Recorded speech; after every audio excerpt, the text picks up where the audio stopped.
Welcome everybody to our Flash Series webinar using ad testing data to set up foolproof tests. Today we have Brad Geddes with us. Welcome, Brad. Thank you. Thanks for joining us. Brad is the founder of Certified Knowledge. He's an official AdWords seminar leader, and he's also the author of a new book, Advanced Google AdWords. And this October he'll be keynoting at HeroConf London. That's exciting. Oh yeah, I'm looking forward to it. Yeah. If you want to follow Brad, you can follow him on Twitter at BJ Theory. BG Theory. BG. Oh, I said BJ. Sorry, That's BG fine. Theory. No worries, no worries.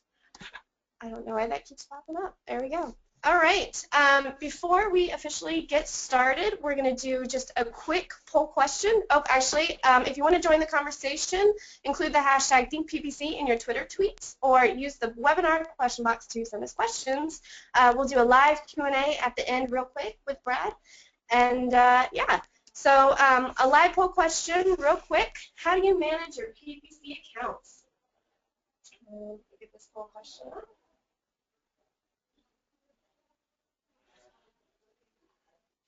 All right. Are you part of an in-house PPC team?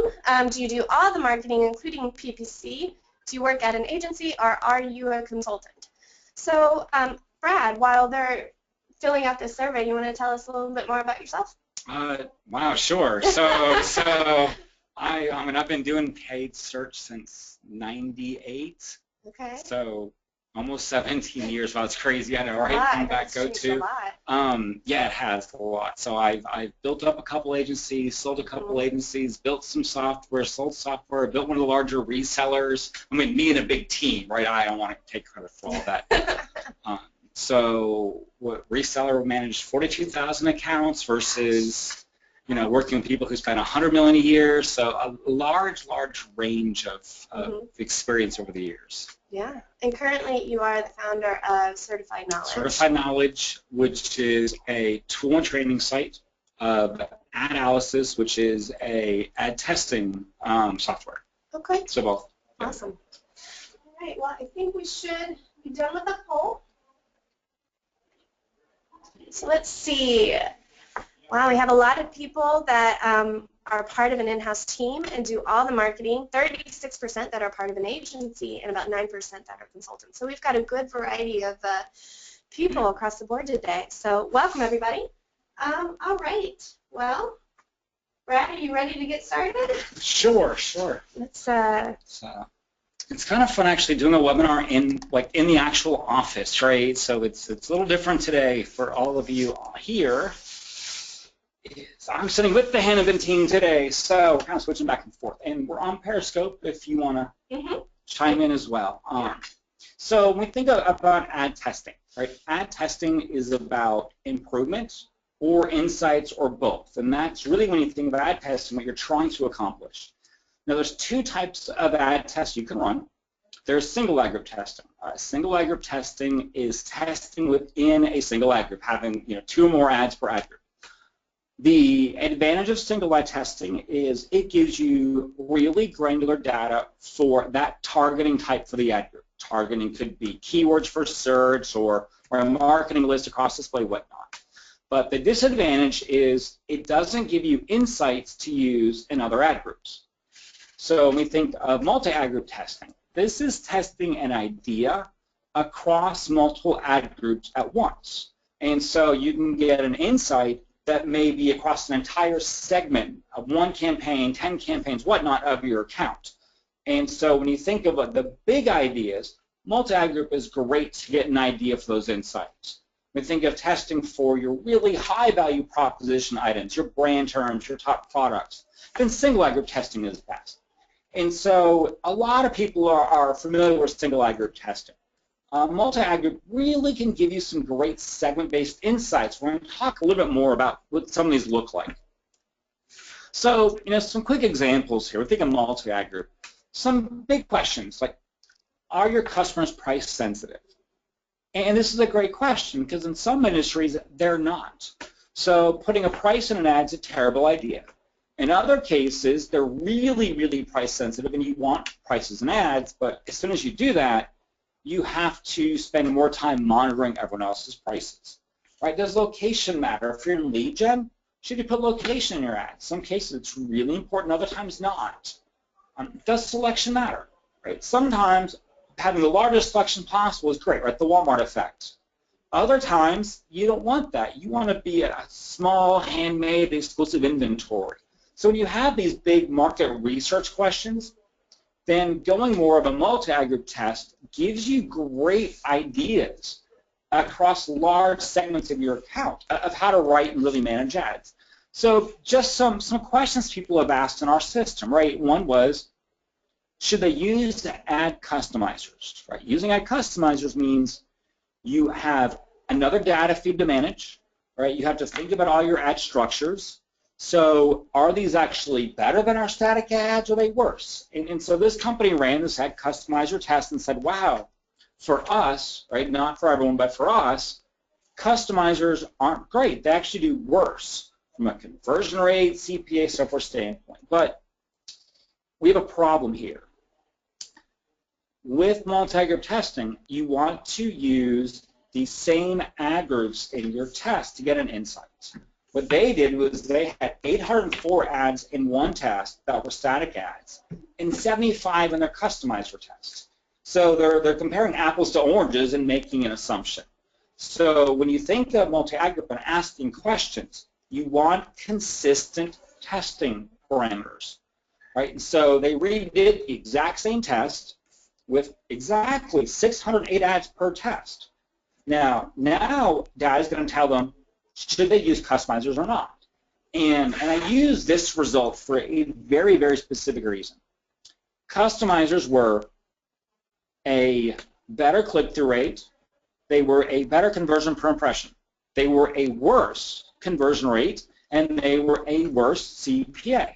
So when we go through in a second creating ad tests, one of the really important aspects is, how do you pick winners? It is common to see very mixed results. So do you want the most visitors, right? That's CTR. Do you want the most conversions? That's CPI. So part of your framework is always ensuring you know how you pick winners, because you'll see a lot of mixed test results. You know what's most important for your company. Another common question, should you localize your ads, right? What happens if you put geographies in your headlines? Does it make a difference or not?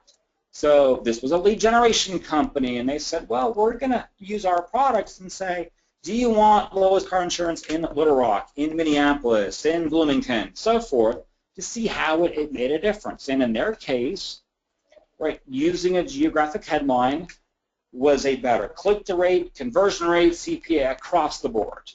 Now, this is one of those when you say, okay, people care about geographies in our industry. Ads are only one part of this. So should we localize the landing pages? Should we think about taking our keywords and not doing just geo keywords, but making campaigns target at different sections without geo keywords and just regular keywords target those regions? Right? This is something that is a really good ad test if you're in, say, lead gen, because it's not just about the ad. Suddenly you have an insight on account structure to try, landing page changes to try. Now, what's important is I walk through ideas, or you sit through any webinar, is anything I show here, it's an idea for you to test. It is not an absolute, you should say, oh, Brad told us to do this, we should go do it, right? It's an idea. This is not true for everyone. But one of your big questions, is your data consistent by device, or does it differ by device? Right? When you want to look at your ad segments of insights, you want to make sure you look at desktop and mobile independently. In this ad test, the same winner was for click-through rate for desktop and mobile, and the other ad was the winner for the other metrics. Very consistent between devices, so users probably don't behave very differently by devices, at least for the test done so far, which is good to know. In some cases, mobile users are very different than desktop. You want to treat them very differently. So when you run tests, you want to look at your device difference to see if you should start to treat users by device in very different manners. Another common question, right? Should we put our brand name in non-branded ad groups? So if we use generic keywords, should we add our brand name? And so this company ran this test, and again, ignoring the fact their brand's in 440 ad groups and non-brands in 7,000, and said our brand is so strong that we should always use our brand in our non-branded ad groups. And that's a tough one, right? Because some VP of marketing is like, we win, look how our brand is that strong. Now, this is for a travel company. And when you think of travel companies, you have to think about customer pain points, right? In travel, the pain point is, if I buy a flight today, will it be cheaper tomorrow? And I just essentially lost that money, right? So they instead said, well, what if we make an ad that says, if the prices drop, we'll give you a coupon for the difference, right, in the price drop. Now, before you try an idea like this, you have to do a risk assessment, right, because if your prices do drop, you might be on the hook for a lot of money, and your terms and conditions are like, well, we're not going to automate the refunds. If someone contacts us and shows us the difference, we'll give them a refund. So they meet the legal requirements. And the results aren't quite in yet, but it's looking that this offer is going to beat their brand significantly in data, right? It's going to be better than the brand in click-through rate, CPI, and the results aren't in for all the metrics yet. So when you make these assumptions, right, like our brand is so good, we should use it. You wanna make sure that's what we have now, but is there some other idea we should try that might, eclipse what we've learned so far, right? Ad testing is not about doing a test and stopping. It's about doing a test, finding out what works today, continuing to think what's the evolution of our industry or what are we solving to continue getting more insights. So when we think about, how to really start your test up, right? It starts with what are your segments of data? Because with the multi-ad group test, you might include 10,000, 100,000, or 20 ads. But you never want to combine brand and generic keywords. You never want to include, text ads and DSAs in the same grouping. So step one is, if we find this insight, how should we apply the insight? So you might say, we're going to do geo versus non-geo ad tests across our account. That's fine. But then you shouldn't look at your across your account results. You should look at results by your brand, your third-party brands, your product terms, your informational terms, and say, for our brand, it's not a good idea. For our product terms, it is a good idea. And not look at aggregated data, right? To get a real insight, you need to segment at least once, sometimes twice. Averages hide everything useful in your data. You want to define your testing metrics. How are you going to pick winners? Do not define this after you run a test. If you're good with stats, you can make the data say anything you want to, right? What's a hypothesis? How do we pick winners? Now let's run the test, and we're going to use our assumptions, right, of how we continue this test out. You need to decide what's our minimum data, right? So based on your testing metrics, you'll pick different types of minimums. So click-through rate, impressions, important. Clicks, and not so much, because if you have an ad with very low click number, you may never break your minimums. So minimums are the minimum amount every ad must pass before you look at the results. So everyone always asks about, give me some ideas for minimums, some absolute numbers. I hate this, and the reason why is, if you have a term that's searched 1 million times a month, and you would never want to use the same minimum data as a term searched 100 times a month. So there's always the whole PPC, it depends, but it really, really does by your traffic levels, right? So these are some minimums. Higher is okay. I want to stress that. If you have a word that gets 10,000 impressions a month, 350 is not enough information, right? So higher is better. Confidence levels. So how confident do you want to be in the results? So never go below 90 ever. 85 just is not a good number. You want a minimum of 90, but you may have different numbers by how important the term is to your account. Your brand, it's really important not to make bad decisions on brand keywords. So brand, 99%. If your brand's not highly searched, maybe 95, but for a major brand, always 99. write your top words, and if someone said, hey, what are your 8 top keywords? You know them. You know what ad groups are in, what campaigns are in. You already know this right now without looking. Those 95 to 99%, because they're that important, you know them. Third-party brands you sell at 9 to 95. You get a long tail, 90% is fine. Just don't go below 90. So you often don't want to use the same confidence levels across all your keywords, because long-tail keywords, to get to 99%, you might have to let a test run for 2 years, right? By the time you get a result, the data is useless anyway. So you always have to think about time. Now, the step that's commonly missed is maximum data, because as much as you want to see differences in your numbers, right, that's what we get to results and confidence in differences, you'll have some tests, there's no winner, right? There's not a clear winner. You run it for so long, and neither one is better or worse. But if you kind of look and say, oh, we got 2 ads in this ad group we're testing, you miss that. So maximum data is when an ad test gets to this point, you stop the test, because you're not going to get winners. So minimum, right, is this is what we need before we look at the data. Max is when we have max, we don't have our confidence levels, we stop the test, right, and we start something new. You need both min and max. If you're on mobile devices, it's great to test on mobile devices and say, here's our desktop test, here's our mobile test. Mobile is often used very differently than desktops. Your ads should be different by device, often your landing pages by device. So we think of ad testing, the actions are really simple, and a lot of ad testing is waiting, quite honestly, right? It's you set up an ad test, right? Find your segment, set up your ad test. And if you're below your minimum data, you wait to get more, right? If you're above minimum, then you calculate confidence factors. If you're below your minimums, you wait. There's a lot of patience to ad testing. If above minimum confidence, you take action, right? If you're above maximum and you have no result, then you do something.